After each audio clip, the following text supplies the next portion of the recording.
Of course, we have to talk about CPAC, and I got a lot of clips here that I want to play. I won't play them all. I'll skip the ones where Trump talks about the coup and the shot and what else, and about the elections. He came out and he talked a lot about what happened on November 3rd. He talked a lot about how the Biden White House is playing all kinds of stupid games, and we didn't know about the shot and what was going on with developing the vaccine and all that stuff.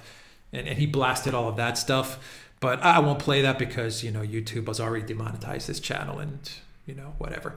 But I want to play the clips where some of the clips from his speech, which was a really good speech. I mean, I think Trump was at his, Trump is back and at his best. And I also want to play some of the clips where he talks about big tech. I think one clip in specific where he talks about big tech and Section 230.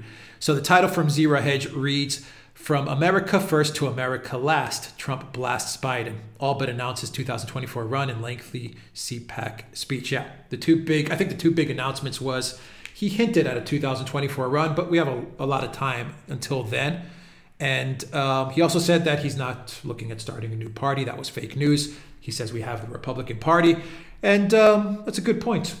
I've also said, I've said in the past it would be interesting if he started a new party, but it looks like the Republican Party is now firmly in, I don't want to say in his hands, but within his vision of America. In other words, the Republican Party is definitely aligned with the America First vision, and it has nothing to do now with the Mitch McConnell, Mitt Romney vision, Liz Cheney, neocon, you know, Bush Cheney kind of vision of a Republican Party.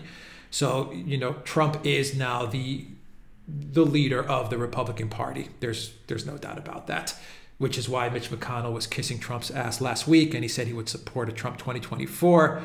And it's why Romney and Cheney and all these neocons and warmongers should be really, really worried. If I was them, I wouldn't even run for re-election, because you're going to lose. You're going to lose because they're against the America First agenda. The title's good, From America First to America Last. And Trump really went at the Biden White House and their terrible performance their first month in office. And they have the media protecting them every step of the way, and they were awful. I mean, the Biden administration has just been completely disorganized and lost. So let's see what Zero Hedge says, and we'll play some of these clips. Donald Trump stole the show at CPAC on Sunday as expected. Here's the gold statue of Trump. This has been going all around social media, by the way. The gold Trump statue. In a hotly anticipated 90-minute speech, the former president slammed the Biden administration, renewed accusations that the 2020 election was rigged, while hinting at another run, joking at one point that he may, quote, decide to beat them for a third time, to loud round of applause. Yeah, that was interesting. That was an interesting moment. Let's see. Let's play this clip at 44 seconds. It says, Trump, quote, "Joe Biden has had the most disastrous first month of any president in modern history. In just one short month, we have gone from America First to America Last." Guys, I'll put this article with all these clips in the description box down below. Let's play it. The windmills that don't work when you need them. Joe Biden has had the most disastrous first month of any president in modern history. That's true.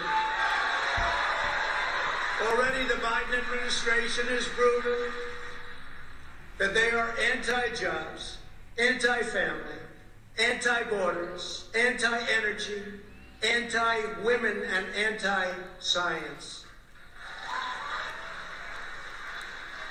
True that. In just one short month, we have gone from America First to America Last. You think about it, right? America Last.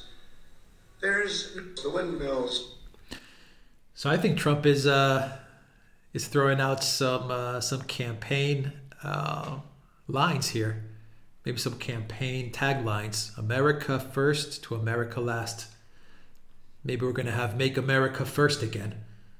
Make America First Again. Make America First Again. MAFA. Is that a good slogan? Make America First Again. Anyone in the Trump White House, if you take that slogan, Give me a cut. give me some royalties. Make America first again. There you have it, 2024. You guys heard it here first. Donald Trump Jr. says, I may even decide to beat them a third time. Donald Trump talking about the Democrats in 2024. And Donald Trump Jr. said, I see him all the time, but I still miss him on the world stage. Simply awesome. But who knows? Who knows? I may even decide to beat them for a third time, okay?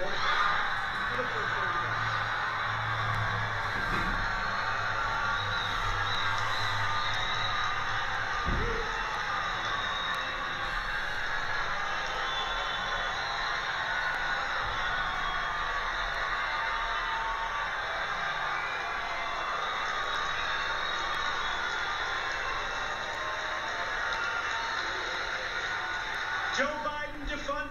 The crowd liked that. Big time. That's a good line. Let's see. This one from the Daily Caller says, with your help, we'll take back the House. We will win the Senate. And then a Republican president will make another triumphant return to the White House. And I wonder who that will be. All right, let's play this one. Yeah, we're tougher than they are. We're stronger than they are. Together in the coming years, we will carry forward the torch of American liberty. We will lead the conservative movement and the Republican Party back to a totally conclusive victory, and we've had tremendous victories. Don't ever forget it. With your help, we will take back the House. We will win the Senate, and then a Republican president will make a triumphant return to the White House. And I wonder who that will be. I wonder who that will be.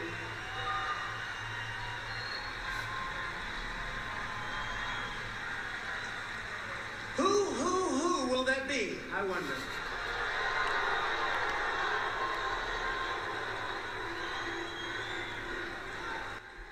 All right, so Trump is teasing there. Who will that be?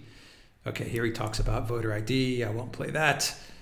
He did talk a lot at great length about the November 3rd election. He really did. Then he also talked a lot about the shot. He said, where else? He said, I actually believe he said that because he didn't really know what the hell was happening, where he's talking about how Biden's comments about the shot not being available before he took office. Remember those comments where Biden said there was no shot? And Trump is like, I actually believe he said that because he didn't really know what the hell was happening. In other words, Biden's completely lost. Yeah, it's possible.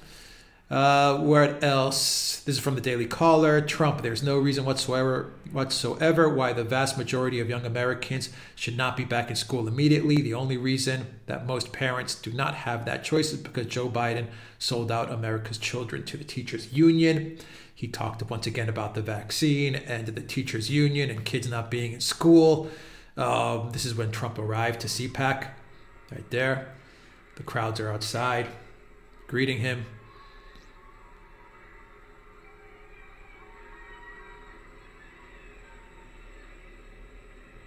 Yeah, he's popular. He's loved. No matter how much the left says Orange Man bad and hates on him, there's no doubt that Trump is definitely loved. Here he kissed and hugged the flag as he entered the stage. He did that in a previous CPAC as well, or a previous event, and he did the same thing there. That's how he made his entrance. And yeah, this was the first thing he said. Do you miss me?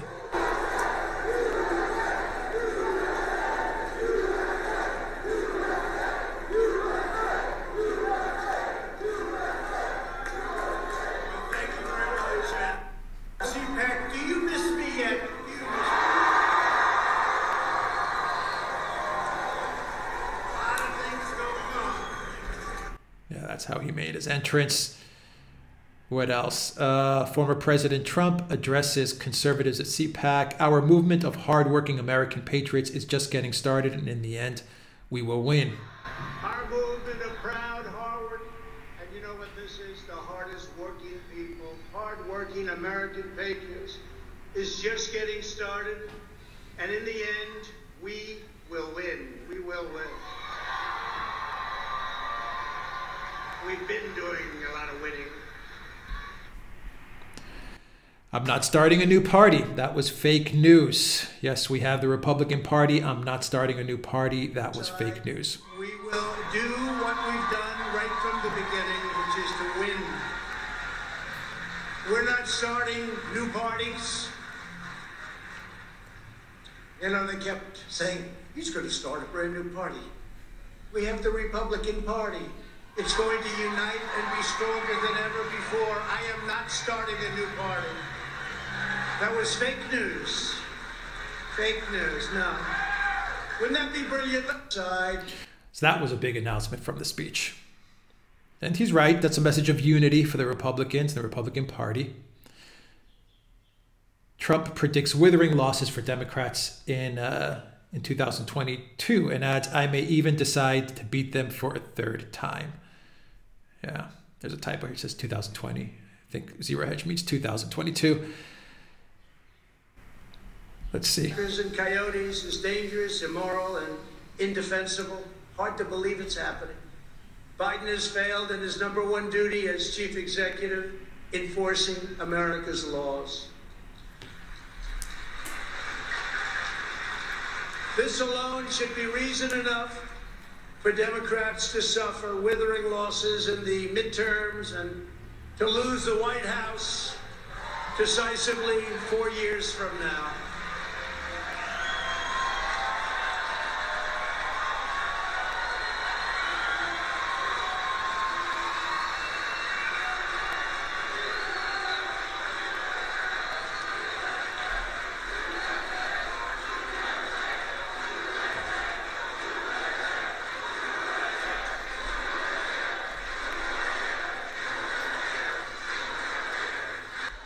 All right, so the crowd was just on their feet during the whole speech. Let's see, Zero Hedge says, we are sure the MSM will be triggered over this. Yeah, that's where he started talking about the China thing as an excuse to challenge the November 3rd rules and everything that happened on November 3rd. I won't play that, guys. You can get that from the article. I'll put a link to that down below, but that was pretty cool. That was pretty cool. Let's see. He also slammed cancel culture. That was good. We reject cancel culture. And in particular, we reject cancel culture.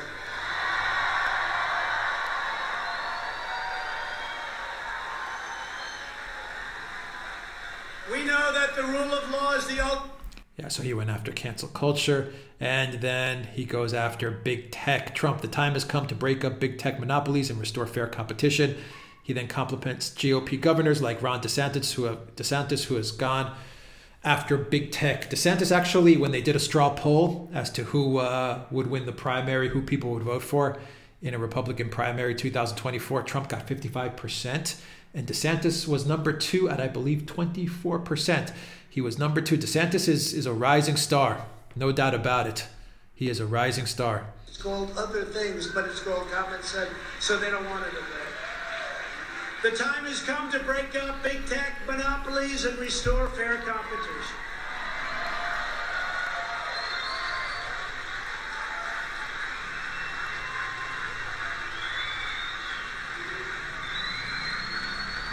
Republicans, conservatives must open up our platforms and repeal Section 230 liability protection.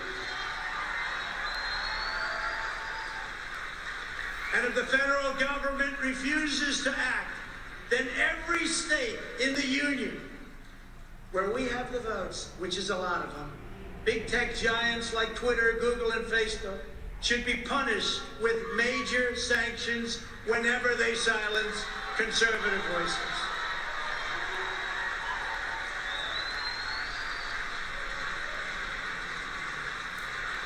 And Governor Ron DeSantis of Florida and in Texas and in other states are doing this. If they do what they're doing, Florida.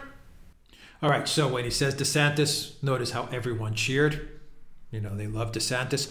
But also notice what Trump was telling all the governors in red states, all the Republican governors, is basically what Trump was telling them is just follow DeSantis's lead when dealing with big tech. So if the federal government doesn't do anything, which they won't, actually the federal government will do everything to placate big tech. They're going to work with big tech, and they're going to expand big tech's censorship and surveillance.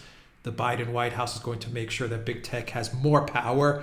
Trump is basically telling every governor in red states to push back on that and to clamp down on big tech power. That's the right strategy, actually. The government won't do anything.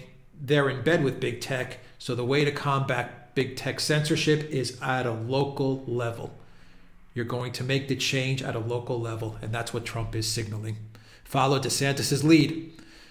And what else? We have this one. What does Trumpism mean?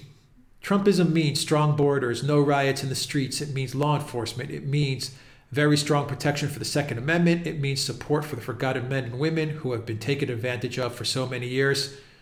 Yeah. With the tariffs and all these things that we had to do to get it, and now the farmers are doing great, but they're setting records. It means low taxes and eliminating job-killing regulations, Trumpism.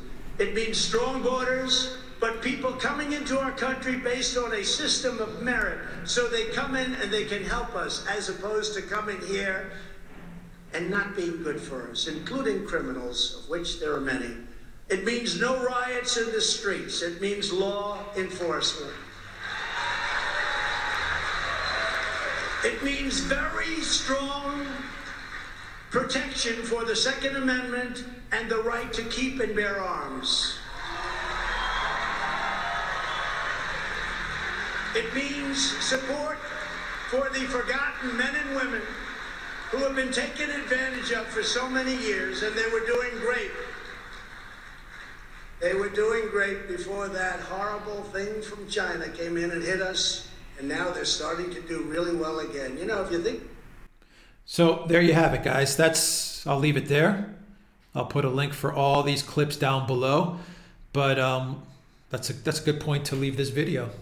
Trumpism. Trumpism is the Republican Party. Trump right there just spelled out the vision, the platform of the Republican Party going forward. He has just outlined it.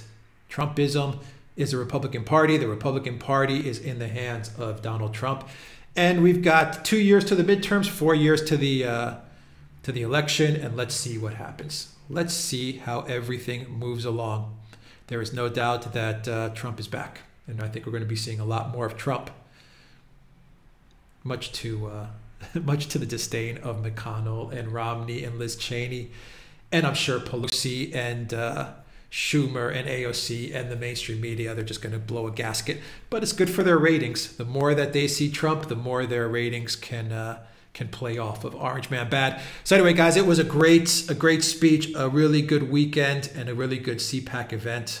And having Trump there to cap it all off, well, you know, what can you say? Good to have him back. All right, guys, that's the video. Take care.